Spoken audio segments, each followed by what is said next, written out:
I'm talking to Dr. Fatima Dar. Dr. Fatima Rehan Dar's area of interest is teaching of not only English but also languages as a whole and their impact on each other.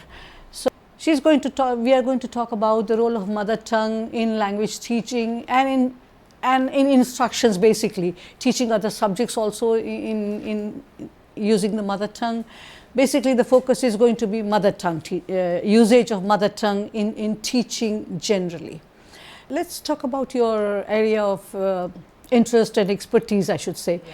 So what connection do you see between cognitive and intellectual development of children and the role of mother tongue in all this? Right. Before I answer this question, I would like to state that when we talk about education, education is all about empowerment, empowering the mind, educating the thought processes, building up on the thought processes, and for that language is one medium through which you achieve that target. And in my opinion, we can best achieve that target through a language that is spoken in a child's environment, a language that a child is born with, a language that a child hears around him or her. Contrary to the fact that if we educate a child in a language that is foreign to a child and is not available in the environment, the cognitive abilities are affected automatically. So my basic belief is, and I think there is enough research to state that, is that the best learning gains are in mother tongue, because the concepts are best understood in a language that a child is familiar with, a language that is relatable. When the concepts are taught in the mother tongue, a child is able to relate that concepts around him or her. So that makes learning more meaningful. And this foundational learning then becomes the stepping stone to acquire any other language, whether it is Urdu, whether it is English, or any other language. So I think that there is enough ground to support this notion that if language of instruction is the mother tongue, then I think that the learning gains are much better. Language development is directly proportional to maturational development. And that happens as the child grows with language, and if be it the mother tongue. So the structures of the mother tongue, if they are firmly established in the first 5 years, exactly, they help in the development of the next language structures. Yeah. So in order to acquire any language, which may be the medium of instruction in higher education, I think we need to take care of the initial years. Exactly. And the initial education needs to be in a language that the child is most familiar with. Exactly. So that's the basic notion that I carry. And not only myself, but there are so many researches that are available. Exactly. That clearly point at this theory. But in Pakistan, when you talk of using the mother tongue in the schools, the parents would say, we don't pay that much money for our children not to learn English, because that makes that influences policymakers also and everybody else. How do you see this debate? There are points in favor, there are points against. How do you see this debate? Yeah, so my claim is that nobody is denying the fact that one should not learn English. What I am promoting is that one should learn English with the correct pathway. So the point is that even with English being our medium of instruction for so many years, why is it that we are still struggling in English language? Yeah. There is something wrong somewhere. Somewhere, definitely. So we need to detect the cause. I am trying to look at the cause, which has made English a problematic area in the country for so many years. It's been 76 years and we are unable to teach English well. The teachers are not proficient in English, hence the learners are not proficient in English, so on and so forth. So what we are trying to establish is that you start a child's academic journey in a language that a child understands. Then go on to the second language, then a foreign language, and then ensure that a child can speak any language, that he or she needs to speak. So there is nobody is stopping anyone for going on that beautiful journey of upward social mobility. Nobody is denying anybody any right, but what we are saying is that go on that journey more capacitated, and that capacitation comes through, one of the ways is by having a curricula that promotes languages and that differentiates among mother tongue, which is L1, then second language, and then foreign language. So there is a way to teach languages, and a child, between the time period when a child is between 5 to 12 years of age, that's the time period when a child can learn maximum languages. Yeah. But 5 languages, 6 languages, 5, 6 so is a common. child's brain is so fertile Yeah. that he or she can learn so many languages. But when you do not teach, the basics well, there is no way that proficiency can be developed. Exactly. So that's the other school of thought. So yes, English is a global language, a language of importance, a bridge language, but we are saying that use that bridge language with correctness, and that correctness and proficiency will come once you have the prerequisites right. Right. And the prerequisites are that you teach in a language that is familiar to the child in the beginning, and then go on to teaching other languages. Linking the two up. Linking the two up. Yeah. Now there are problems, with my claim as well, and one of the biggest problem is that we do not have good teachers of mother tongue. We do not have good textbooks to teach, because we have not addressed this problem since the inception of the country, because the medium of instruction stayed English. So we never thought of building our expertise in this very area of languages. Hence, there is focus on Urdu, there is focus on English. We are unable to teach both well.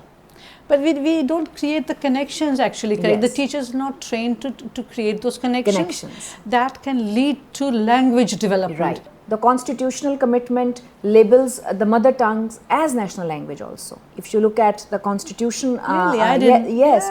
If you look at the constitutional amendment 2014, it clearly says that the national languages are some of the mother tongues and Urdu. And it also says, by the way, that the official language has to be Urdu now, and arrangements need to be made to convert the medium of instruction from English to Urdu in the next 15 years. It was done in General Zia's time, wasn't it? And still in the 2014 we are still talking of that. Yeah, in the 2014 constitutional amendment, we are still saying that the medium of instruction should be Urdu. So my question is, how many of us as teachers, as practitioners, as curriculum developers know about this reality? That your constitutional commitment says something else. The other thing is that one of our most important documents, the National Curriculum Framework 2017, very clearly says that please give regard to the mother tongue. Your new National Curriculum of Pakistan very clearly says now, the new national curriculum of Pakistan, that start literacy in the child's own language from nursery up till grade 3. Children should be taught in their mother tongue, in the local language, and then gradually transition to other languages. So the point is that even how many teachers know about this? In the wake of all these documental proofs that are there, the support that is rendered to the people, we are unable to translate them into reality. So my problem is of disconnect.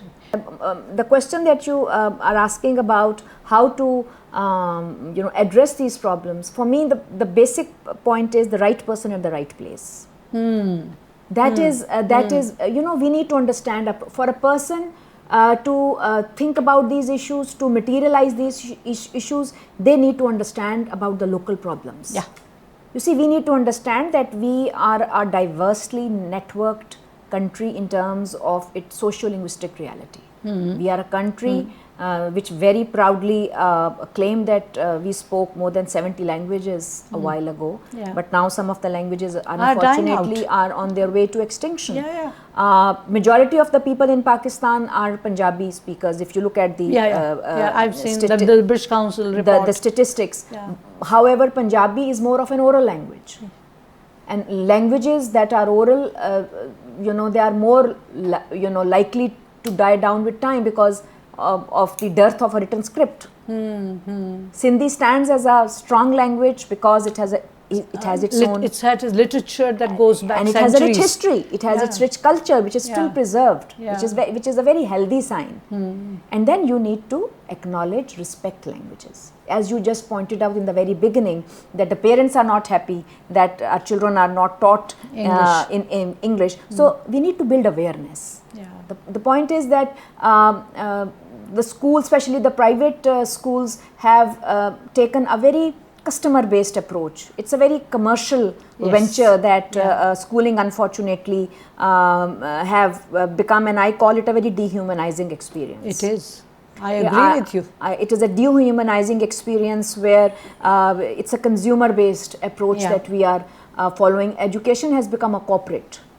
So when education... It's a commodity to be sold. Yes. It's not something to be developed, yes, to help people grow up, develop. Absolutely. So when it becomes when something becomes a corporate, then you go on the bandwagon. Then there are slogans that you shout out that we teach English, we give the best education, and the best education is in English. Where has this come from, that the best education has to be in English? I mean, these are all, I think, false notions that we need to now counter, because we are facing a huge dilemma of, on one hand, 23 million, more than 23 million children out of school.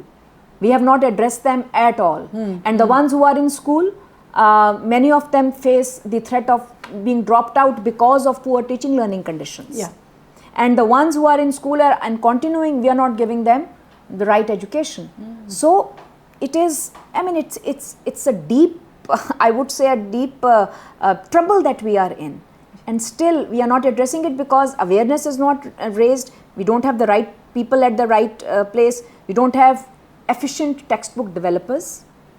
We do not know how to design a curriculum according to the needs and interests. Yeah. The stories can continue, but this is one of the issues with language acquisition, that we are not trying to address it the way it should be addressed.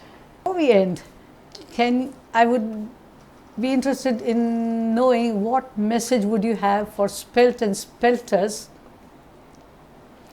Yes, as a SPELTer myself, I think that SPELT is a beautiful, I would call SPELT a soul of like-minded people with very good intentions of promoting not only English language teaching but education as such.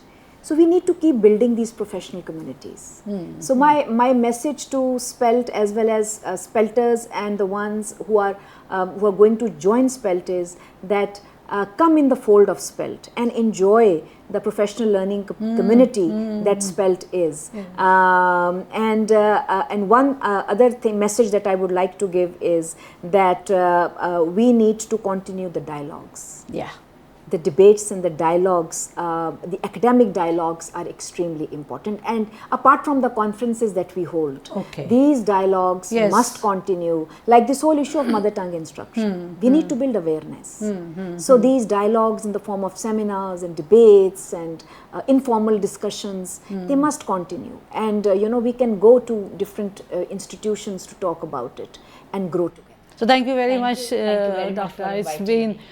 It's been a pleasure hearing you and talking to you. Of course, I've been hearing you and talking to you a long time, but this has been a special occasion. So thank you very much on behalf of SPELT. It's a real honor to be talking at this forum. Thank you. Thank you very much.